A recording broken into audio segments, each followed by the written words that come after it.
Issues That Matter with Calvin Lester and Stephen Jackson on WKSH 97.7 The Heat. Good evening, good evening, good evening. I'm Calvin Lester. That's Stephen Jackson. You're listening to 97.7 The Heat, WKSH. What we play, what we want to play, and say what we want to say. This is Issues That Matter, and we thank you for your kind attention. Today is Thursday, coming into the last bit of Black History Month. We hope your Black History Month was notable and you celebrated Black history, not just this month, but every day, Black History, 24/7, 365. But of course, we're here on this community radio station, and we don't take that for granted. We thank Brother Johnny Antoine for opening up this portal for us. Every day, we realize just how important it is to be able to tell the truth to people, because the truth is not in style anymore. People are just flat lying to you, and they're getting rid of the people who are telling you the truth. And we are committed to telling you the truth, speaking truth to power, giving you information so you can make good decisions. That's what we are all about. That's what this station is all about. That's what the show is all about. And so we thank Brother Antoine for opening this portal and for being so community-minded. In the same breath, I would say that if you have a business, if you have an event, if you have something going on that the people need to know about, you will do well to call Johnny Antoine here at the station, reach out, touch him, let him know what's going on, because he has a heart for the community, and he's always going to do the right thing. So we thank Johnny Antoine for giving us this portal. Brother Jackson, how you doing this evening? Man, I'm doing well, and it's Friday Junior. We appreciate everybody for listening in, and again, we thank Johnny for opening up this radio, opening up the airwaves. We hope that everybody is having a great week and winding down the week. It's been feeling good outside, so I hope you've gotten a chance to go outside, enjoy the sunlight while you can, while you don't have to go back in and change your shirts just for stepping outside. So, but that spring weather is good, but it doesn't last long. So maybe you're getting out in your garden. I know I still need to put some fertilizer down. And so hopefully you are enjoying this nice weather, and hopefully you've enjoyed your week. So, Calvin, if people want to participate, how can they do that? There are a number of ways you can do it. If you're watching on Beyonce's internet, you can always send us a message in the chat. We will pay attention to that. Or if you can call, access to a phone, call on a hotline. That number is 318-779-0459, 318-779-0459. We will hear from you. So, all right, what you got for the headline? Well, the first headline I have is sad, but not unexpected, that there's a measles outbreak in some part of Texas, and it's spreading. They're trying to make it seem like it's just one community, but measles is one of the most contagious diseases on the planet, and the way to stop the measles is to get vaccinated, to the point where we had essentially eradicated the disease sometime in the early 2000s. Well, it's back because people don't believe in vaccines. And so, it's spreading. They're not telling you the truth about how it's spreading. And unfortunately, a child has lost his life because of not being vaccinated. And at some point, I don't care what my politics are not worth the life of my child. Point blank, period. So that's my first headline. What you got? Yes. And speaking, I guess we will keep it up. Louisiana officials, in a reversal, are urging measles vaccination after outbreak in Texas kills a child. U.S. Senator Bill Cassidy, who has always been pro-vaccines, took to social media and issued a press release today saying that the measles outbreak is moving back across the I-10 corridor, and it's now in San Antonio, which means it's moving toward Louisiana. He says, by golly, if it's coming down I-10, it's going to be in Houston. It's going to be in Lake Charles. And if it's going to be in Lafayette, it'll definitely be in Baton Rouge. And then it'll go up to I-49 to Shreveport. Louisiana Surgeon General, who a few weeks ago directed the department to stop mass vaccination efforts, said that the Louisiana Department of Health is on high alert and ready to respond if the virus spreads to Louisiana. The measles vaccine has proven to be safe and effective, and he recommends it to his patients. The Surgeon General said adults and children should consider getting the vaccine if they haven't already received it. and to be sure to talk to your doctor before making a decision. Boy, it sure does feel like, and I just want to almost cuss, but it sure does feel like blank, blank, blank, and Groundhog Day. Whiplash. Have we been here before? Whiplash. You know, we've been here before. Oh, it ain't nothing. Let's go Hey. take some Clorox and Hey. drink some Clorox and some bleach. It'll be all. Yeah. What was that stuff he had? Not the chloride, chlor something for him. What was the dog? That it was horse horse. medicine. Yeah, it was horse and medicine. Yeah. I forgot what it was. It wasn't it wasn't Mr. Prifflestone. No, they don't want y'all touching It wasn't that. that. It wasn't that. No. But no, man, folks, go get vaccinated against all of these deadly diseases. These vaccines are safe. Nothing is 100 proof, right? Right. The water that you drink, even the good Fijian Aquafina water, nothing is 100%. The salads that you're eating, it could have E. coli growing in it right now. I mean, it's possible. Nothing is 100%. And so we should not, as public officials, we shouldn't be so in doubt with regard to public health. And then we wonder, when a pandemic breaks out, what's going on. So what else you got? I mean, trust the science. Right. For me, that's trust the science. One of the things I saw, speaking of what's on the horizon, the president is saying that, not that president, I'm sorry, Mr. Trump, because the president is Elon Musk. Mr. Trump is saying that he wants to institute tariffs against Mexico and Canada starting Tuesday. Now, mind you, What did President Musk have to say about it? I don't know, but they were in a cabinet meeting the other day, and everybody was sitting and he was standing, and everybody was looking at him. Power move 101. Kind of how the president operate. I mean, all eyes on me. Yeah. So, but Mr. Trump is talking about instituting 25% tariffs on Mexico and Canada, which is interesting because it's like you just said Groundhog Day. Didn't we just say that a minute ago? What we doing? So, and doubling the thing on China. I mean, is we is or is we ain't.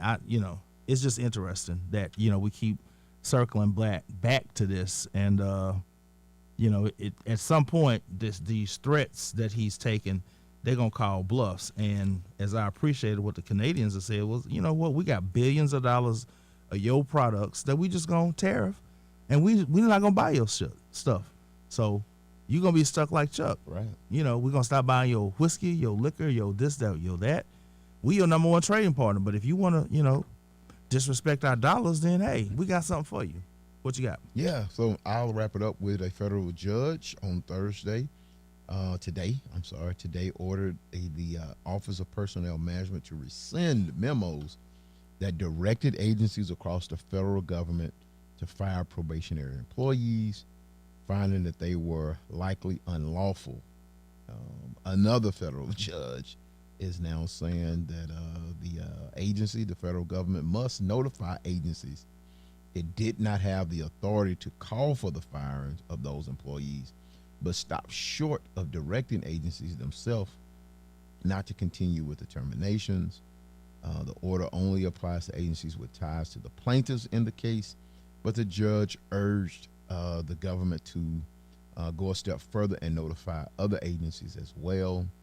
The Office of Personnel Management, OPM, does not have the authority whatsoever under any statute in the history of the universe to hire or fire employees within another agency, the judge said. The agency could thumb their nose at OPM if they wanted to, he added.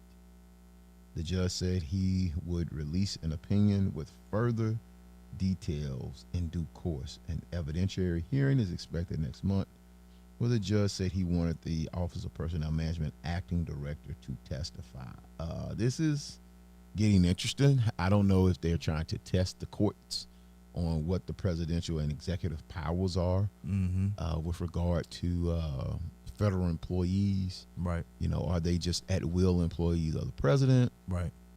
Can he just release? We're not talking about cabinet secretaries. We're talking about Rank and file. rank and file, career, what you will hear them say, often referred to as career public servants. Right. These are not the people who are out there doing the politics. These are the people who are responsible for carrying out Right. the day-to-day jobs of government. And, you know, it's really, you know, there's going to be a conversation in a couple months that we're going to have in Baton Rouge about civil service. And what I will caution is that all of what we're seeing and all this activity that we're seeing now makes me raise my eyebrow. It gives me some unreadiness because what's going on at the national level, if y'all will behave like this, what would you do without civil service protection? So I just, you know, you're not making this easier for some of us who are on the fence about it. So, I mean, at the end of the day, there's a reason why you had to create the civil service system to give people protection. Clearly.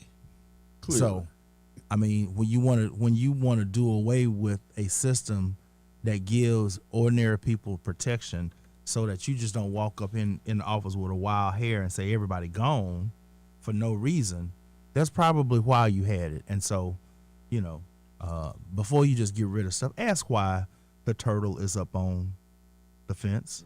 Ask why.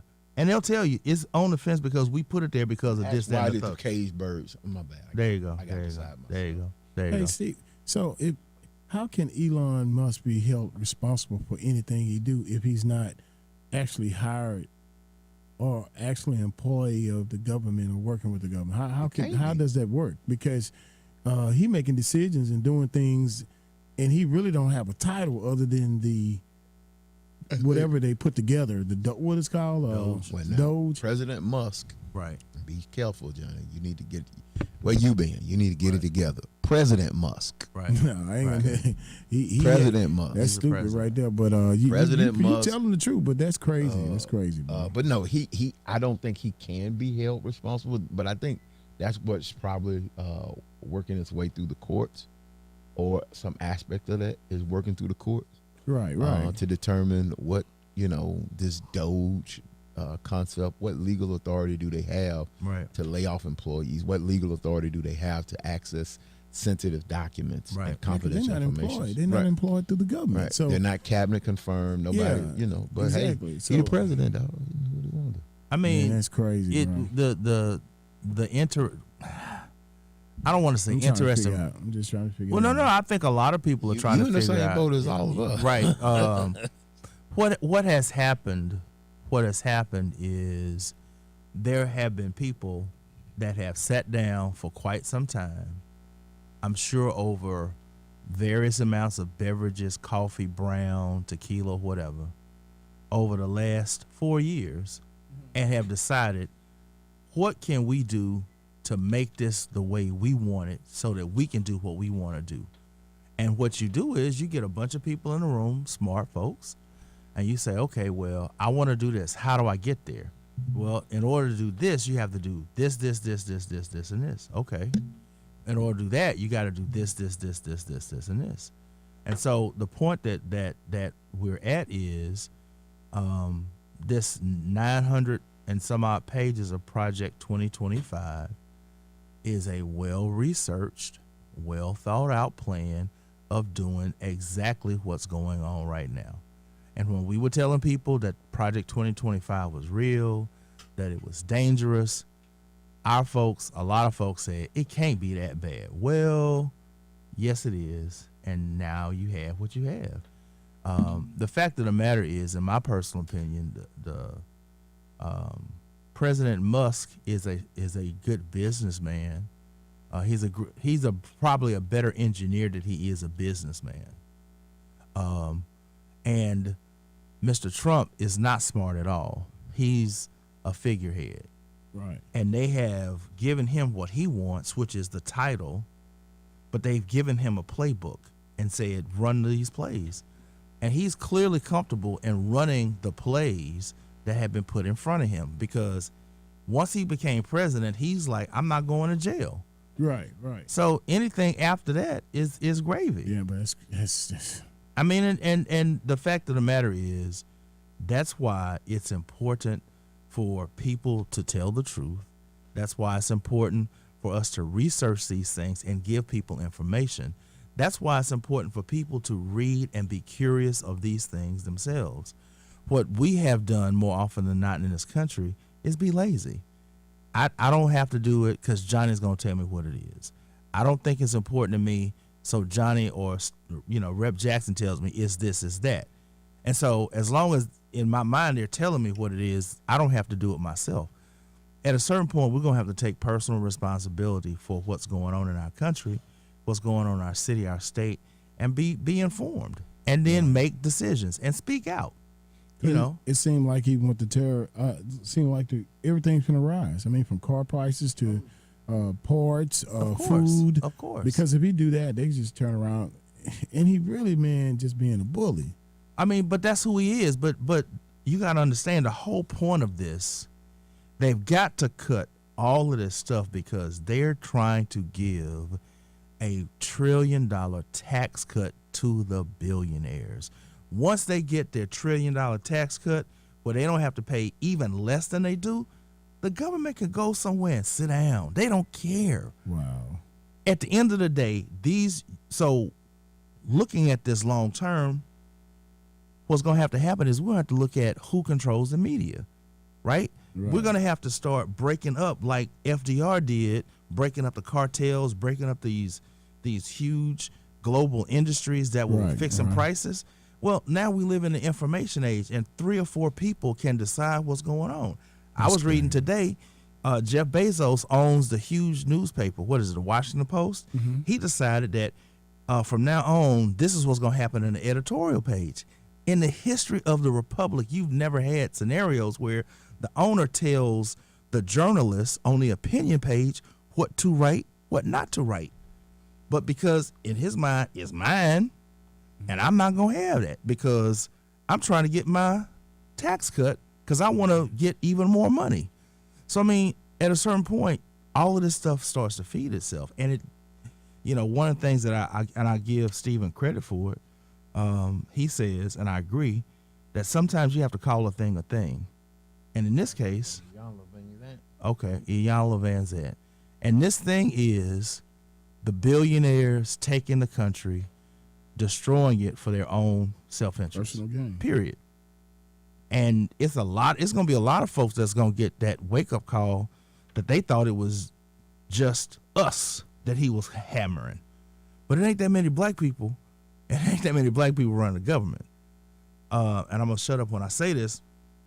Oh boy, in Virginia, the governor of Virginia is getting beat to death because Virginia is where a lot of those government workers live. They drive into D.C., but they live in Northern Virginia. They live in Richmond, all of those areas. Well, he's wiping them folks out left and right. Like, governor, that's your boy. You told us to vote for him, and we voted for you, and y'all putting us out. Something gonna have to give. Man, that's crazy, man. You know they doing a real big the boycott tomorrow. They boycotting. Yes. They boycotting. What is? We're gonna talk about that on the other side of the break. Oh, we going again? Yeah, we're gonna talk about that. We're gonna talk about that we're gonna take a quick break. You've been listening to 97.7 The Heat, and we'll be right back to wrap up to talk about the boycott.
Issues That Matter with Calvin Lester and Stephen Jackson on WKSH 97.7 The Heat.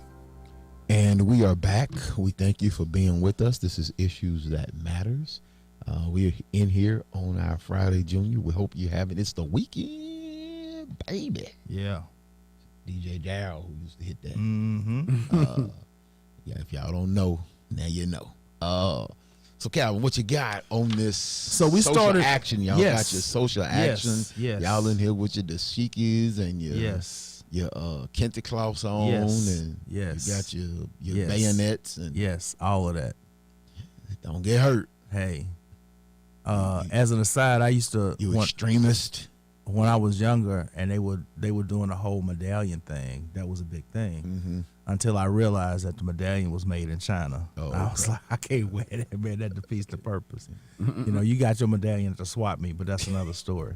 So, Al Sharpton and National Action Network is asking for and calling for a 24-hour blackout on Friday, February 28th, from 12 a.m. to 11:59 p.m. I'm reading from a social media post. It says, "This is the first step to counter the attack on DEI, diversity, equity, and inclusion." And here's what the ask is. 1, do not make any purchases. 2, do not shop online and in store. So don't not go to the store and then jump on Amazon, right? Speaking of which, no Amazon, no Walmart, no Best Buy, no McDonald's and other fast food stores, no gas, no major retailers. Do not use credit or debit cards for non-essential spending. Try to buy all you need before Friday, February 28th. But if necessary, only buy essentials of absolutely necessary items such as food, medicine, and emergency supplies. If you must spend, only support small local businesses. Why does this matter? Corporations and banks only care about their bottom line. Disrupting the economy for even one day sends a powerful message. If they don't listen, then we make the next blackout longer. Our numbers are powerful. This is how we make history. Spread the message. Please share with all your contacts. Talk about it. Post about it. We must use the power that we do have and send an economic message with our numbers, as did Dr. King. February 28th, 24-hour economic blackout begins.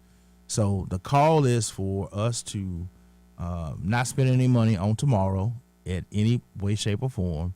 I think it's an applaudable and a laudable goal. I think if there's good participation, I think it may make a difference. At least it's not going to make a long-term difference, but if the blip is big enough, I think it will make some people kind of look at it. And then the question becomes, how far are we willing to go? Are we willing to expand this? Are we willing to, make some demands on some folks? The sad thing is when it says don't do the corporate thing, do small businesses. Unfortunately, we're in a situation where the small businesses in our community are not black owned. More often than not, in Shreveport, I don't want to make a sad, get into that, but they're owned by a lot of our Middle Eastern brothers. And so, yet alone, you have a scenario where black dollars are not circulating in the black community. So, do I think we should boycott the corporate? Yes. Do I think that we need to have a long-term strategy about how we're going to spend our money, where we're going to spend our money, how we can be more intentional to get certain outcomes? I think that's a good thing. I'm hoping that, beyond just something that's performative, we have a real conversation about where we're going to go and start to put a plan together, and a well thought out plan that we can all work with and live with. But that's my thoughts. What are yours, Stephen? I think that it's a laudable goal. I've told people, don't go buy $1,000 worth of stuff today. Right. Buy nothing tomorrow, and then Saturday go buy $1,000 worth of stuff. Right.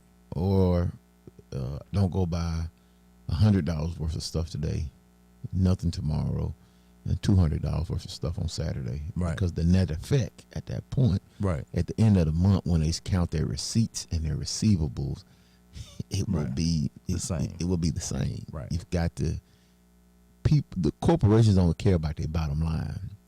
Corporations don't care about symbolism. Right. They don't care about showmanship. Right. Corporations care about their bottom line, The pocketbook. their pocketbook. And if one day, that's why everybody builds this sort of uncertainty. Successful business, particularly in big corporate America, they build that notion that they should have 30 days worth of operating reserves. Right. They build, they're built for that. Right. And so that's why they can shut down on Christmas Day and New Year's Day, because they're built for those kind of, they built that into their budget. And Right. so I think it is applaudable. I think it is hopefully it's the start of something more successful. I will be going to Ashley Tears of Love for a breakfast meeting tomorrow. Somebody reached out to me, and I don't even do breakfast. So Right. But if I got to take a meeting, I will Right. take a meeting, and I'll eat at Ashley's Tears of Love. I'm going there Saturday. I'll be there Saturday as well. Mhm. But Great sandwiches. I'm going to Orlando's for lunch. We'll probably do our lunch bunch. We Right. do a weekly lunch bunch where Right. we get together Right. and the guys laugh and play. So I'll go and support either Damien or I don't know. Links might be open. We might go to Links, but either way, I'll go support my locally black. And I'll probably use cash. I hardly ever use cash. Right. So I'll probably use cash on tomorrow as opposed to using my debit card or credit card, Mm-hmm. and support small, locally owned, black-owned businesses tomorrow. I think that, to me, I think if we were going to make a push, that should have been the push, Right. as opposed to saying we're going to do just an all-out blackout. Because what I don't want us to see is, I was in the gym this morning. Everybody like, well, I got to get my gas today. Okay. If everybody doesn't get gas tomorrow, but everybody got gas today and everybody gets gas on Saturday, the net effect is going to be the same. And I'm telling you, businesses only care about their bottom line, their dollar. One of the coolest things I ever saw. I'm dating myself. We were all excited in Shreveport when Circuit City came to town. You remember Circuit City came? I'm going way back. Circuit City was scheduled to open on Monday. The Walmart on Burke Coons gave TVs away. I mean, literally, televisions that were $500, they marked them Jones down to like $200-$300. So that when Circuit City opened, you had bought your TV from Walmart. So you didn't need to do what they do. To Steven's point, these guys play these games and they build stuff in. There may be a blip, but beyond the blip, we've got to have a strategy of buying black and supporting black. Period. End of sentence. And to me, that's our salvation. My issue in Shreveport is, and I'm going to end with this, it's going to be hard to buy black when we don't own any commercial real estate. When all of our real estate is owned by other folks and our people are paying rent. If we don't own commercial real estate, and the guys at the barbershop can say this, my dad has been a proponent of this. If we don't own commercial real estate, we don't decide who makes money. Ownership of commercial real estate determines the viability of your business class, because you can't run a business out your house. We've got to look at how we can control more commercial property in the hood, because we don't like to say there's money in the hood, but other folks have figured out that there is, and they camped out. So we got to fix that. Brother Jackson, you got any closing thoughts? No, man. Look, please go out. There's a lot going on in the city this weekend. Go out and enjoy it. I tell people you can't celebrate and support your city if you don't participate in the things that are going on. There's a ball on tomorrow. There's a coronation. I think Crew Highland has something on tomorrow. Crew Harambe has something on Saturday. These people need to get in touch with Johnny so they can start advertising. For sure. But there's a parade on Saturday. There's a parade on Sunday. There are some things going down at the convention center Saturday morning. There's a lot going on in the city, and so please get out. If you do nothing else other than enjoy our parks that we have in the city, get out and enjoy these things, these amenities, that we have. And so don't be so down on the city. I hope you enjoy your weekend, and we will be right back here on next week for Issues That Matters. And I want to say this to the people my too. bad. Also, no, you good, Steve. It's just a tester. I just agree. feel like it's a tester, and the people and they need to test the waters just to see what's at. And like Steve and Calvin say, companies do they equate this into their overall objective for the whole year, and they say, hey, point blank, if we slow this time, okay, we can make up for it then. Or make up, so that's what we got to look at, But it's a long term thing, and if they plan on doing this boycott for a while, or if they started today, you start stockpiling, you start putting stuff away. Right. You know what I'm saying? Even if you get off of it one day, start stockpiling, putting it away. So when it really does happen, and you really have to, I remember the boycott that they had, the bus boycott. I think Right. it went on for 3 years and some, and it was crazy how it happened. But it turned around, and I really feel like these things can turn around. Yeah. But we do have to have the participation of everybody. But I would encourage everybody, go support a black-owned, locally Yeah. black. I wish we had. That's Alex. Oh. I wish we had. I wish we had some black stores, grocery stores and stuff like that, Right. to where we could. You know what? That was in the community back in the day. But my up and down Milam Street, man, we had everything up and down Milam Street. But today, I don't know. It's a different thing. It's a different thing going on today. You know what I'm saying? So I'm just saying, man, we need to. Is this a way for us to come together? Yeah. Let's come together and make it happen. And like Right. they said, they making valuable points, but we need to make sure that we get these young people involved into a lot sure. of these different things, because they have never ever had to go through any of this. Right. But with us, us guys, we know Steve ain't that old, but me and Calvin know what's going Right. on. So if we have to boycott to make people respect our dollar, Right. respect our position, how they Right. feel, we just got to do what we got to do. Right. We got to buy And, black. and unapologetic. I'm not Yep. apologizing Right. for it. And if I had to go buy all the tuna fish and all the beans and all that, the Right. stockpile and rice and all that Right. to make this happen, we can make it happen, people. Right. Don't be afraid. Right. Go out there and make it happen. For sure. Make them but it goes even further than that. The communities with all these different brothers in the community with these stores and stuff. The same thing. If they're not respecting us, they're not doing the proper thing that need to happen. We need to do the same thing to them. Mm-hmm. Because I see old food in a lot of these stores on the corner, and then just some now laters, 25 cents for some now laters this small. Yeah. You know what I'm saying? They price gouging everywhere. Yeah, And don't you, get me you started on and, that. and you can. I mean, I done went on corner stores where they in black neighborhoods where the gas is outrageous. You can go 5 miles, not even 2 miles down the road, and the gas high.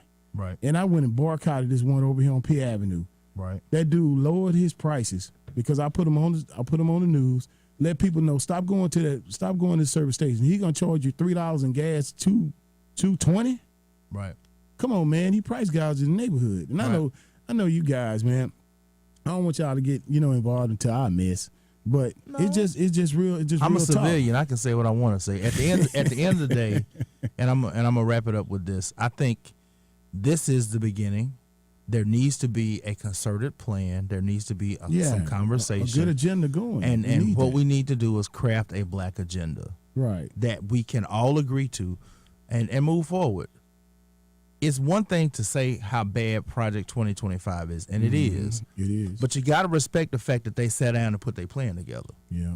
We have just as many smart people with just as many PhDs and master's degrees and all of those things from some of those same schools and HBCUs. We need to sit down in a room and come up with a plan for us. And when we come up with the plan, execute it. And if this is the first part, if this is the first salvo, what they say, how do you eat an elephant one bite at a time? If this is the first bite, I'm for it. Just What make it I'm happen. not for is something that's performative and we pat ourselves on the back and then we don't do anything. Let it go. We got to do better. Yeah, we gotta make it happen, man. For so sure. And we people will. people wake up, look at, like I said, stop being so distracted by all this entertainment and all these basketball players switching teams and football players. That, man, understand what's going on. Look, man, and like Captain say, make sure you getting the real source, getting it from the real source, because some of these news outlets and stuff, they're telling you what they want, what you want to hear, and some of the stuff that you don't want to hear. But I'm just saying, a lot of it ain't. I'm gonna tell you, man. To me, Trump is a snitch. He snitched. He really snitched on the people. If you really look at Trump snitched. He snitched on the news media. He snitched on everybody. And that's what he's doing, but he's doing it the way they want him to do it. And it benefits him for him to do it. Right. So, man, let's make it happen, y'all. I mean, tomorrow, man, let's make it great. Let's make it happen, but let's continue.